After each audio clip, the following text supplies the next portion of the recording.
રાજકારણમાં આવવા માટે મહિલાઓને કરવું પડે છે આવું કામ. આ મહિલાએ ખોલી મોટી પોલ. અંદરની વાત જાણીને તમે પણ હેરાન થઈ જશો. મિત્રો, ભારતની સંસદમાં મહિલા અનામત બિલ પસાર થઈ રહ્યું છે. આપણે મહિલા સશક્તિની વાત. રાજકારણમાં આવવા માટે મહિલાઓને કરવું પડે છે આવું કામ. આ મહિલાએ ખોલી મોટી પોલ. અંદરની વાત જાણીને તમે પણ હેરાન થઈ જશો. મિત્રો, ભારતની સંસદમાં મહિલા અનામત બિલ પસાર થઈ ગયું છે.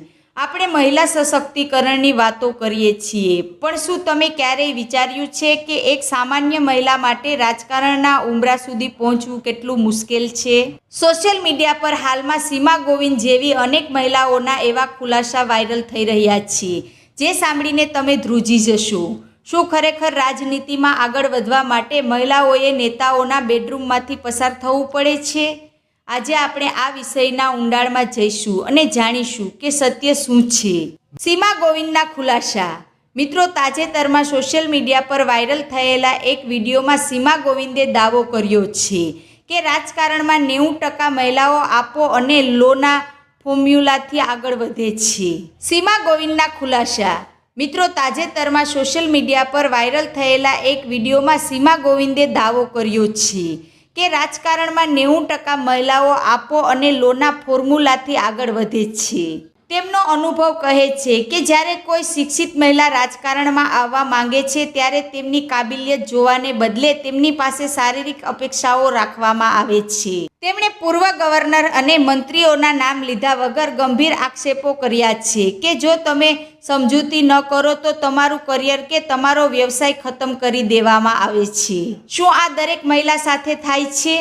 મિત્રો, હવે પ્રશ્ન એ થાય કે શું દરેક મહિલા નેતા સાથે આવું થાય છે? જવાબ છે ના. નિષ્ણાંતો અને જૂના રાજકારણીઓ માને છે કે આમાં બે પાસા છે. રાજકીય વારસો. મિત્રો, જે મહિલાઓ પહેલેથી જ રાજકીય પરિવારમાંથી આવે છે, જેમ કે પૂનમ માંડમ, ગેનીબેન ઠાકોર કે નીમુબેન બાંભણિયા, તેમને આવી પરિસ્થિતિનો સામનો કદાચ ઓછો કરવો પડે છે, કારણ કે તેમની પાછળ પક્ષ કે પરિવારનું પીઠબળ હોય છે. સંઘર્ષ કરનારી મહિલાઓ. મિત્રો, જે મહિલાઓ પાયાના સ્તરેથી કોઈ પણ ઓળખાણ વગર આવે છે, તેમના માટે રસ્તો કાટાળો છે.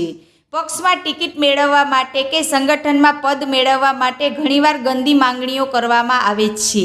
આ વાતને નકારી શકાય તેમ નથી. સિસ્ટમની ખામી અને શોષણ. મિત્રો, રાજકારણમાં સત્તાનો નશો એવો હોય છે કે જ્યાં પુરુષ પ્રધાન માનસિકતા હજી પણ હાવી છે. ચૂંટણીમાં ટિકિટ આપવાના નામે થતું શોષણ એ ખુલ્લું સત્ય છે. મિત્રો, ઘણીવાર મદદ કરવાના બહાને મહિલાઓને જાળમાં ફસાવવામાં આવે છે. સીમાજીના વિડીયોમાં પણ કહેવાયું છે કે જો તમે પવિત્ર રહીને કામ કરવા માંગતા હોવ તો આ સિસ્ટમ તમને ટકવા નહીં દે. આ એક ખૂબ જ ડરાવણી વાસ્તવિકતા છે. તો શું મહિલાઓએ રાજકારણમાં ન આવવું જોઈએ? બિલકુલ નહીં. જો ડરીને પીછેહટ કરીશું તો આ ગંદકી ક્યારેય સાફ નહીં થાય. શિક્ષણ અને જાગૃતિ. મહિલાઓએ પોતાના અધિકારો પ્રત્યે જાગૃત થવું પડશે. સંગઠન. જ્યારે મહિલાઓ એકબીજાને સપોર્ટ કરશે ત્યારે જ આવા ભ્રષ્ટ નેતાઓની હિંમત તૂટશે. સીમા ગોવિંદે વિડીયોના અંતમાં જે કહ્યું તે યાદ રાખવા જેવું છે. તમે રજિયા બનો, દુર્ગા બનો, પણ ક્યારેય અયાસ મર્દોની શાન ન બનો. તમારી આત્મસન્માન અને ગરિમા એ તમારી સૌથી મોટી મૂડી છે.